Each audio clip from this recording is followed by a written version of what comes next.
La Société Anonyme, une entreprise d'antenne. Faut-il interdire les chiens dangereux? On en parle ce soir dans la Société Anonyme, encore jusqu'à 22h. Et bonsoir Pierre.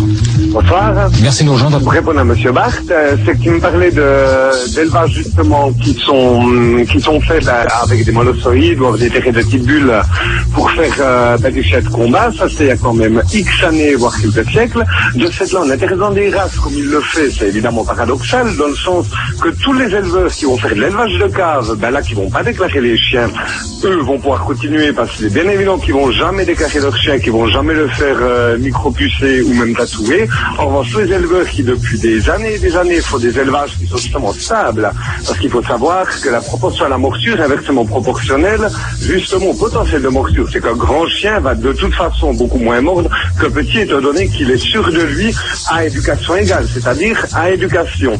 Et de ce fait-là, justement, que en interdisant certaines races de chiens, ça va non seulement évidemment faire de la publicité à des gens comme M. Marx, je m'excuse, ou alors simplement à des politiciens, mais en revanche, ça va absolument rien changer au problème dans le sens que les croisements sont impossibles à retrouver. C'est-à-dire que génétiquement, un croisement de chiens, on ne va jamais pouvoir savoir la race, et j'aimerais bien savoir quel vétérinaire sera capable justement de dire d'où vient la race et si vraiment il y a du pitbull, etc. Ça ne tient pas debout. Donc j'aimerais savoir sur quoi ils se fondent pour dire que justement, ces races de chiens-là sont plus dangereuses, que justement il y a 13 000 morsures en Suisse par année, je fais court, 13 000 morsures en Suisse par année, et que de ce fait-là, il y a environ 4 à 8% de molossoïdes de terrets de pitbull en Suisse, et qu'évidemment, on trouve sur 13 000 morsures, 365 jours, une morsure grave d'un molosse quelconque qui aurait mordu. Donc ça, c'est de la politique facile, et c'est entretenir une psychose communautaire, et de ce fait-là, mais sur une publicité personnelle, c'est comme aberrant. Alors, 2 points. Monsieur Jean Barthes, est-ce que vous avez envie de parler de vous? Est-ce que c'est finalement quelque chose de très démagogique, cette initiative contre les chiens dangereux? Non, je crois qu'on peut pas parler de démagogie quand on n'est pas un homme politique. Je ne réponds à aucun intérêt, ni personnel, ni partisan. Je ne fais pas de politique, donc c'est purement un souci de sécurité publique. Ça me rassure. Et s'il est vrai que certaines races sont aujourd'hui particulièrement ciblées, mais on n'a pas fait dans le cadre de notre initiative de liste de races, puisque on l'a dit tout à l'heure, les races sont susceptibles, les races sont susceptibles d'évoluer. Les éleveurs n'ont qu'à faire évoluer les races aujourd'hui considérées comme dangereuses vers plus de sociabilité. Par ailleurs, nous demandons que tous les chiens soient évalués en même temps que leur maître dans le cadre d'un examen. Et les chiens qui seraient incontrôlables, soit par la faute du maître, soit par la faute du chien ou les deux, n'auront pas le droit de citer à Genève. Oui, mais ça ne ressort pas. Ça ne ressort en tout cas pas ce que c'est. Moi, je sais voir le site parce que je m'intéresse et je respecte tout à fait ce que dit Monsieur Barthes. Moi aussi, j'ai un enfant de 3 ans. Ma femme est enceinte. Normalement, le terme est dans 3 jours pour une petite fille qui arrive. On a un canet corso à la maison. On a un canet corso à la maison qui aura bientôt 2 ans. J'entends. Et c'est pour ça qu'on a choisi un chien comme ça, comme je disais précédemment. Un chien avec une éducation. Je vais aussi 2 fois par semaine à l'éducation. Et c'est ce que je trouve bien, c'est de rendre obligatoire. Et là, pour tous les chiens, quel que soit le poids, parce que pour qu'un Yorkshire dans les bras va faire que le grand chien va pouvoir bouger. Là, je vais laisser le vétérinaire volontiers en parler. C'est pour tous les maîtres de chiens, qu'il ait une Fiat ou une Ferrari, c'est les mêmes conducteurs. J'entends par là, c'est complètement aberrant et paradoxal. Justement, je comprends la volonté de M. Barthes de vouloir diminuer les risques potentiels. J'habite à côté d'une école enfantine, mon fils est tout petit, mais en revanche, justement, diminuer les risques, c'est justement ne pas focaliser sur certains. Je vais mettre des typologies, parce que M. Barthes ne veut pas parler de race, certaines typologies de chiens, c'est que, comme partout de la nature, des animaux qui sont plus costauds, entre guillemets, dirons-nous, vont être de façon plus sûre d'eux, donc vont avoir un seuil de tolérance beaucoup plus élevé, qui ne vont pas se rebeller, entre guillemets, ou du moins montrer des signes d'agressivité ou de stress, parce qu'un stress, un chien qui est mort, c'est qu'il est stressé. Donc de ce fait-là, un grand chien, etc., je prends mon chien qui qui fera 45 kilos par la suite. Matteo peut faire du cheval dessus avec ses parents à côté, comme disait la jeune fille tout à l'heure, c'est une évidence, mais c'est avec tous les chiens. Il n'y aura jamais de problème à ce niveau-là, si le chien est bien indiqué. Bien sûr qu'il peut y avoir des problèmes, parce qu'il peut y avoir des tares génétiques. En effet, mais il n'y a pas de génétique du chien dangereux, c'est vraiment déligné, et c'est surtout le binôme qui va faire que tel maître avec tel chien ne fonctionnera pas. Alors, Jean-Bart, qu'est-ce que vous répondez à Pierre finalement? Parce que sur cet aspect aussi de différenciation de la génétique, oui. Comment vous allez faire? Non, alors, ce qui est évident, c'est qu'il y a des facteurs génétiques. Je crois que personne ne peut nier le fait de la sélection génétique, selon les critères d'agressivité, de sociabilité, ou telle compétence ou facilité dans certaines races. Mais ces critères sont supprimés de la reproduction actuellement de la sélection, donc il faut arrêter de retourner sur des critères de sélection qui datent d'il y a un siècle. Non. Il y a 2 siècles que c'était fait, ça. Alors, en plus de ça, j'aimerais simplement vous dire que dans le cadre de l'initiative, tous les chiens de plus de 25 kilos seront évalués en même temps que leur maître et feront donc l'objet d'un examen. Toute race confondue, Jean-Bart. Toute race confondue, tout chien de plus de 25 kilos et en outre, les races qui seront réputées dangereuses aujourd'hui seront interdites. Alors voilà, monsieur Bach nous parle, non, je ne suis pas pour des races, mais il vient nous dire les races réputées dangereuses seront interdites. Il y a une grande contradiction dans ses propos, il y a une grande dichotomie, non, il faut qu'on m'explique. Pas du tout, il y a une complémentarité. D'une part, les races dangereuses seront interdites. Quelles sont ces races dangereuses, monsieur Bach? Laissez-moi parler. Les races dangereuses sont interdites tant qu'elles seront estimées dangereuses. Alors sur quels critères définissez-vous une race dangereuse? Si les éleveurs d'ici quelques années ont réussi à faire évoluer ces races comme ils l'ont fait précédemment pour le bulldog, pour le charpais, très bien, ces races seront à nouveau autorisées. C'est le cas, Pierre. Tu dis que c'est le cas? Mais c'est le cas, les éleveurs depuis X années ont réussi ça, que ce soit avec, je ne vais pas prendre toutes les races justement, par de discrimination, mais tout éleveur consciencieux a de toute façon connaissance de la race, c'est particulièrement quel était son passé, mais le passé était fonctionnel, pouvait se passer de mère en fils, de mère en fille, pouvait se passer sur une génération, 2 générations, admettons une tare, en fait une récession, mais à ce niveau-là, 2 siècles, faut arrêter 2 secondes. Écoutez, les règlements d'élevage sont suffisamment clairs, c'est noté noir sur blanc pour chaque race. On pousse à la sociabilité des chiens. Donc il faut arrêter maintenant de revenir sur la sélection qui date d'il y a 100 ans. Ça n'est pas encore le cas, malheureusement. Si, tous les accidents de ces derniers temps le prouvent. Alors, on va se retourner du côté du vétérinaire cantonal. Pierre-François Goba, est-ce que les éleveurs aujourd'hui ont des règles strictes par rapport à l'élevage? Est-ce qu'il y a quelque chose à ce niveau-là? Je dirais qu'il y a 2 aspects. Les races reconnues, bien entendu, ont banni l'agressivité de leur catalogue de critères.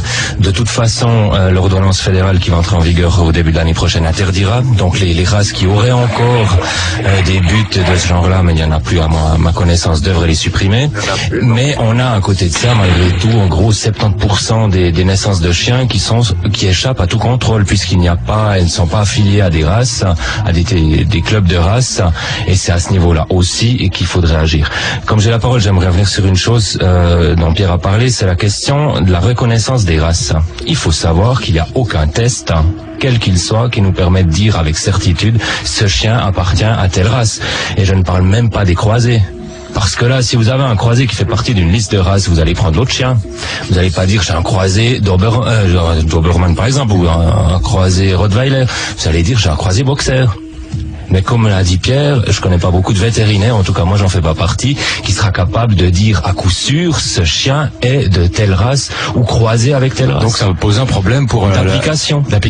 Pour votre initiative entre autres. Jean-Bart, comment vous allez faire à ce niveau-là alors? Absolument pas, puisque toutes les races, tous les croisements seront évalués. Mais comment, par qui? Les vétérinaires cantonaux n'arrivent pas à le faire. Ah oui, s'ils n'arrivent pas à le faire maintenant, qui va le faire? Si l'initiative passe, il faudra bien mettre sur pied une autorité susceptible de faire ce. Est-ce que c'est possible concrètement? On l'a fait pour les voitures. Parlons concrètement de ce qui va se passer. Oui. J'aurai un cas, un chien qui se présente devant moi. Je vais décider, c'est un croisé Rottweiler, donc il est soumis par exemple à autorisation. Je vais devoir prendre une décision pour dire c'est un Rottweiler croisé, avec voie de recours. La personne qui sera en face de moi qui n'acceptera pas ces conditions, elle va faire un recours. Ou est-ce que j'amènerai des preuves qui diront c'est un croisé Rottweiler? Je n'ai pas de test, quel qu'il soit, qui existe pour dire c'est un Rottweiler. Donc la partie adverse aura beau jeu de dire non, c'est pas un croisé Rottweiler, c'est un croisé d'une autre race. Dans le doute, le chien est soumis à examen, comme je l'ai dit tout à l'heure, et s'il se révèle parfaitement sociable et s'il obéit correctement à son maître et qu'il a un maître compétent, il n'y aura pas de problème. Donc, ce qui fait qu'on va exterminer toutes les étymologies de race, c'est-à-dire tous les noms de race. C'est-à-dire celui qui a Canet Corso, un Dogo Canario ou autre Rottweiler Pitbull, je ne sais quoi, par rapport aux races qui ont été réputées dangereuses, tous ces chiens-là seront croisés X ou Y. Mais c'est ce qui a été fait en Italie. M. Berlusconi a mis 100 races à l'index. Ça a duré 2 ans. Il a dû revenir en arrière. Il y avait des chiens qui étaient des croisements absolument aberrants et qui n'étaient en tout cas pas reconnaissables et que de toute façon venaient d'élevages qui n'était même pas reconnu. Comment voulez-vous mettre les moyens pour que c'est la police qui va devoir gérer ça. Le vétérinaire cantonal ne va pas voir tout le monde. Le vétérinaire tout court, les gens qui ont justement des chiens potentiellement dangereux, le vétérinaire le voit au premier coup d'œil. Donc de toute façon, suit le dossier. Il est obligatoire de mettre son nom, son adresse chaque fois qu'on va chez le vétérinaire. Donc celui qui évaluera les chiens, qui est probablement le vétérinaire, le comportementaliste, je ne sais qui, sera dans l'incapacité de pouvoir mettre un nom ou de pouvoir dire d'où vient le chien, si même il le voit. Il y a 100% de chance, ou 99, allez, on va dire, qu'il ne voit jamais le chien. Donc tous les élevages qui depuis quasiment un siècle maintenant commencent à justement avoir des chiens qui ont un potentiel, certes, qui est puissant, c'est des chiens qui sont puissants, mais justement de ce fait-là, avec la sélection, sont des chiens qui sont mais les plus patous du monde, si on veut en faire des chiens patous et en suivant évidemment des cours adéquats comme pour les voitures dont vous parlez tout à l'heure. Je crois qu'on a bien compris là, mais effectivement, alors, d'un point de vue très pratique, j'aimerais savoir en même temps avec le vétérinaire cantonal, avec Jean-Marc, comment est-ce que ça va se passer si l'initiative aboutit? Comment est-ce que vous allez vraiment faire en sorte de pouvoir différencier ces races? Si concrètement aujourd'hui on n'arrive pas à le faire. Il ne s'agit pas de différencier les races. On l'a déjà dit tout à l'heure, on peut faire des chiens. Un test de quel genre alors pour l'examen de quel genre? Ça c'est du ressort des comportementalistes par exemple. On peut faire, on l'a dit tout à l'heure, des lignées dangereuses dans n'importe quelle race, même réputée sociable. On peut fabriquer de nouvelles races. Alors est-ce que berger allemand aujourd'hui devra passer le test? Un berger allemand, si votre initiative passe, est-ce qu'il devra passer ce test? S'il fait plus de 25 kilos, il passera le test. On aura des bergers allemands de 24 kilos qui ne le passeront pas et des bergers allemands de 30 kilos qui le passeront. Oui, mais c'est comme pour les limitations de vitesse, il faut bien fixer une limite quelque part. Oui, Pierre-François Gaubois. Donc il existe différents tests qui ont été maintenant plus ou moins validés pour reconnaître un risque potentiel chez un chien. Donc ceci, on peut le faire. Maintenant, de prendre une limite à 25 kilos, je dirais que pratiquement une grosse partie des hamstaffs qui sont souvent sur les listes n'atteignent pas ce poids. L'autre problème, c'est qu'on devra juger du poids du chien adulte alors qu'il est encore très jeune, pour pouvoir faire ce test rapidement sur l'animal. Et là, sur des chiens croisés, vous n'arrivez pas forcément dans tous les cas à savoir quel sera le poids final du chien que lorsqu'il sera adulte, sur des chiens de race un peu plus facilement. Donc on voit qu'il y a énormément de problèmes pratiques à l'application, et c'est pas une question de mauvaise volonté de pas vouloir appliquer ça, mais il y a énormément de problèmes pratiques qui se posent, et lorsque vous faites une législation sur laquelle les gens peuvent faire recours sur chaque décision que vous prenez, et vous n'arrivez pas à défendre vos décisions, c'est une mauvaise loi. Et ça, c'est la grande crainte que j'ai avec des listes de races. Oui, Yann, très rapidement. Effectivement, par rapport à l'application, c'est bien beau de mettre des restrictions très très dures. La France a la loi SAR depuis janvier 99, prenant l'interdiction des pitbulls et du burbull.